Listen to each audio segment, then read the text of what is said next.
15 కోట్లతో తెరకెక్కిన కాంతార చిత్రం పాన్ ఇండియా స్థాయిలో సృష్టించిన ప్రపంచం అంతా ఇంత కాదు. అలాగే భారీ అంచనాల మధ్య వచ్చిన కాంతార 2 కూడా బాక్స్ ఆఫీస్ దగ్గర భారీ విజయాన్ని అందుకుంది.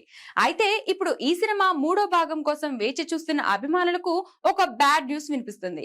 రిషబ్ శెట్టి కాంతార ప్రపంచానికి గుడ్ బై చెప్పేస్తున్నాడా అనే అనుమానాలు బలపడుతున్నాయి. దీనికి ప్రధాన కారణం రిషబ్ శెట్టికి నిర్మాణ సంస్థ హోమ్ వాలే ఫిలిమ్స్ కు మధ్య తలెత్తిన విభేదాలే అని తెలుస్తుంది. దీనికి కారణం రిషబ్ శెట్టి తన తదుపరి ప్రాజెక్ట్ లో తన భార్య ప్రగతి శెట్టిని సహా నిర్మాతగా చేర్చాలని పట్టుబడుతున్నారట.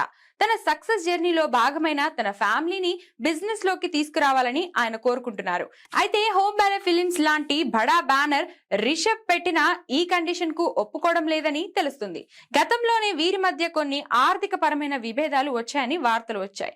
ఇప్పుడు కాంట్రాక్ట్ గడువు ముగియడంతో దాన్ని పునరుద్ధరించే క్రమంలో ఈ నిబంధనలు అడ్డంకిగా మారాయని, అందుకే కాంతార తదుపరి భాగం ప్రస్తుతం హోల్డ్ లో పడిందని సమాచారం. ఇదే సమయంలో రిషబ్ తన ఇతరి ప్రాజెక్టులపై దృష్టి సారించారు. ప్రశాంత్ వర్మ, జై హనుమాన్, ఛత్రపతి శివాజీ బయోపిక్ వంటి చిత్రాల్లో ఆయన నటిస్తున్నారు. ఈ ప్రాజెక్టులు పూర్తి కావడానికి కనీసం 1.5 సమయం పడుతుంది.